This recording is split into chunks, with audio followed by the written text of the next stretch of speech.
Den store oversvømmelse. Den lille løveunge Simba og hans 2 venner, marekatten Timon og vortesvinet Pumba, elskede at ligge og dages ved siden af floden. De havde lige spist en dejlig frokost med orm og laver og masser af andre lækre sager. Simba sad og kiggede op på skyerne, der drev forbi. De havde så mange forskellige faconer, og Simba ønskede sådan, at han kunne forstå, hvad de betød. Alle de skyer må der være en eller anden grund, sagde Simba til sig selv og kløede sig i panden. Bare jeg kunne læse de beskeder, skyerne giver. Han havde spurgt sine venner Timon og Pumba, men de kunne ikke give ham nogen svar. Timon så, at Simba kiggede op på himlen, og han sagde, hvorfor gider du prøve at læse skyerne? Det er da meget skæggere at lave bare ingenting, eller gøre noget sjovt, sådan som for eksempel at sove eller den slags. Jeg ved, det er vigtigt at lære at læse skyerne, svarede Simba. Jeg ved bare ikke hvorfor. Måske kan de fortælle dig noget om vejret, sagde Pumba. Da Timon hørte det, sprang han op. Ha ha ha, noget om vejret. Det er det dummeste, jeg nogensinde har hørt, råbte han og grinede, så han rystede over hele kroppen. Vejret. Man behøver da ikke at kigge på skyerne for at vide noget om vejret. Det er jo nemt nok. Når man ser på solen, er det solskinsvejr, forklarede Timon, grinende. Og hvis man vil vide, om det er regnvejr, rækker man bare hånden frem. Hvis der falder dråber på den, så regner det. Haha.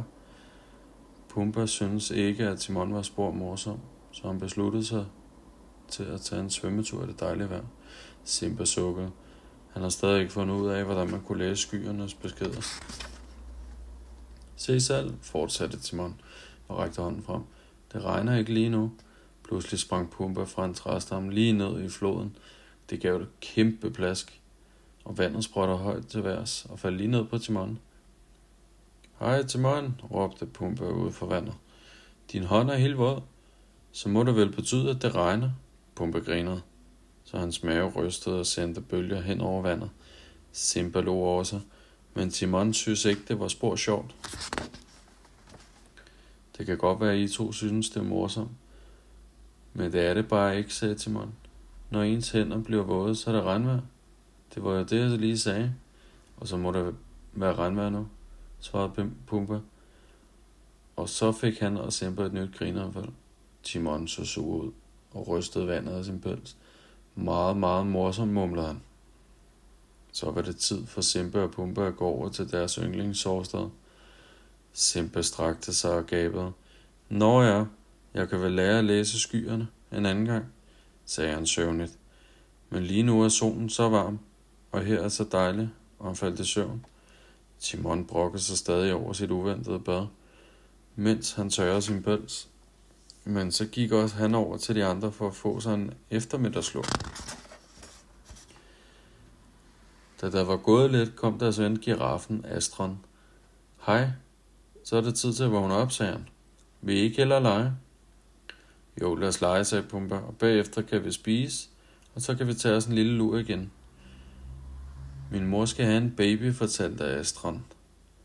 Jeg får snart en lillebror eller søster. Skønt, sagde Timon. Så får vi 2 rutsjebaner. De 4 kammerater havde så travlt med at lege, at de slet ikke så de store sorte skyer, der kom rullende ind over hovedet på dem. Pludselig var det lige så mørkt som om natten. Et kæmpe tordenskrald fik træerne til at ryste, så de var ved at blive revet op med rod. Et stort zigzaglyn slog ned i et træ, og regnen væltede ned i spandevis for de store, kolde, sorte skyer over dem. Jeg tror, det regner, sagde Timon. Vi bliver nødt til at gå i læ, råbte Simba. De 4 venner prøvede at finde læ for den øsende regn under et træ, men der regnede lige igennem bladene. Pludselig opdagede Simba, at vandet i floden var begyndt at stige. Der var ingen tid at spilde. De måtte væk. Og snart var de 4 venner på vej mod bjergene. Der blev oversvømmelse, råbte de til alle de dyr, der de kom forbi. Vi må op i bjergene. Men lige pludselig stoppede Astron op. Min mor, sagde han. Jeg kan ikke løbe væk fra min mor. Måske behøver hun hjælp. Du har ret, sagde Simba. Vi må finde hende. Nu blæste det så voldsomt, at vinden var ved at rive pelsen af ryggen på dem. Stormen bøjede trætoppene næsten helt ned til jorden. Hvor kan hun være? Råbte Simba meget højt for at overdøve blæsten. Sidste gang jeg så hende, var hun et lille stykke længere nede af floden og stod og spiste blade af et træ, svarede Astrid. Lad os komme afsted, sagde Simba. Der er ingen tid at spille. En stor flodhest kom løbende imod dem og stoppede op lige foran Astrid. Den var helt forpustet. Din mor er længere op ad floden, sagde han, og drejede hovedet for at vise retningen. Hun er fanget på en ø ude midt i floden. Ingen til at hjælpe hende. Det er alt for farligt. Kom, råbte Astrid. Vi må skynde os. Lidt efter fik de øje på Astrids mor. Hun var fanget på en ø ude i den rivende flod. Mor, råbte Astrid så højt han kunne. Han så på de andre. Hvad skal vi gøre? Simba var også bekymret.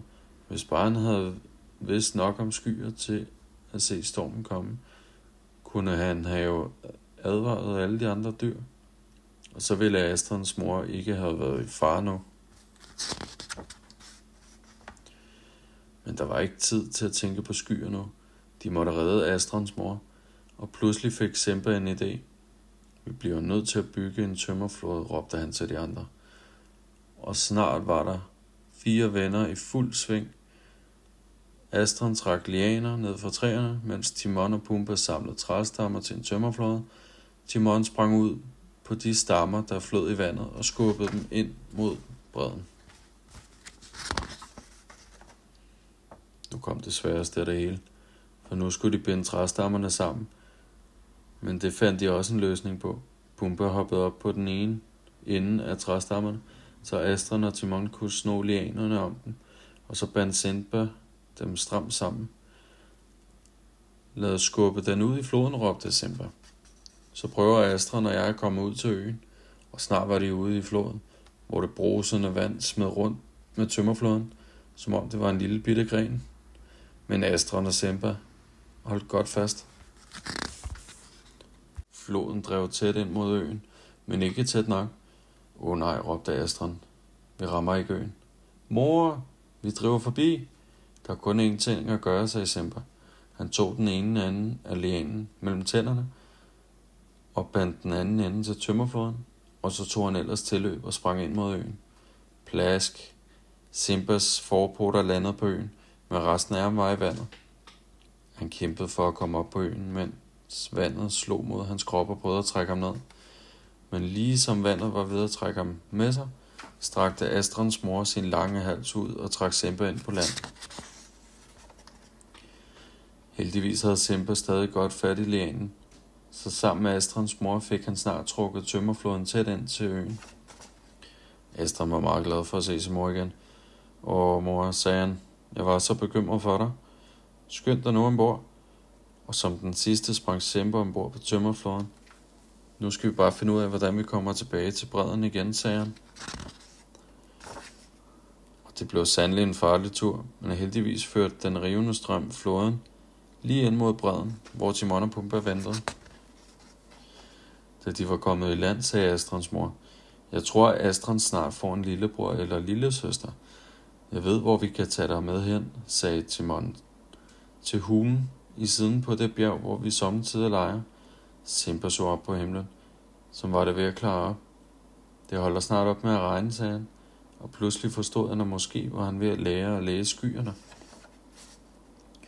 Mange dyr havde hørt om, hvordan Astrids mor var blevet reddet for oversvømmelsen, og nu kom de til den hule, hvor Astrids mor var ved at få den lille, nye giraf-unge.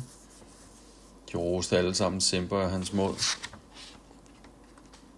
Men Astrid, Timon og Pumba kunne se, at Simba var ked af det. Han kunne næsten ikke se på sine venner, sådan skammede han sig over sig selv. I må ikke rose mig, sagde han. Hvis bare jeg havde lært at læse skyerne for længe siden, kunne jeg have set, at oversvømmelsen ville komme, og så ville Astrids mor aldrig være blevet fanget på øen. Jamen Simba, det var din idé, der reddede min mor, sagde Astrid. Hvis du ikke havde været så modig, ja, så ved jeg ikke, hvad der ville være sket med hende. Du ville blive en stor løve en dag. Lige det samme lød der et højt råb af glæde for den flok dyr, der havde samlet sig rundt omkring hunden. De 4 legekammerater løb over for at se, hvad der var sket. Astrons mor var ved at slikke en lille girafbaby. Astron, du har fået en lille søster, sagde hun. Fint, sagde Astron. Må hun komme ud og lege nu? Nej, ikke i dag, svarede hans mor. Hun skal først lige lære at bruge sine ben. Derefter sagde hun til Simba. Du er en meget modig løve, Simba. Tak fordi du reddede os. De andre dyr vendte sig om for at gå tilbage, så Astrons mor og den lille nye baby kunne få fred til at hvile sig lidt. Astron, Pumba og Timon begyndte at rende rundt og lege, men Simba havde alt for travlt med at kigge op på himlen. Kom nu og leg med os, Simba, råbte Astron. Der er tid til at lege og tid til at lære, sagde Simba. Og lige nu er jeg nødt til at bruge tiden på at lære at læse skyerne. Jamen se, der er jo ikke en sky på himlen. Du kan læse. Det er en helt klar og dejlig solskinsdag, sagde Timon.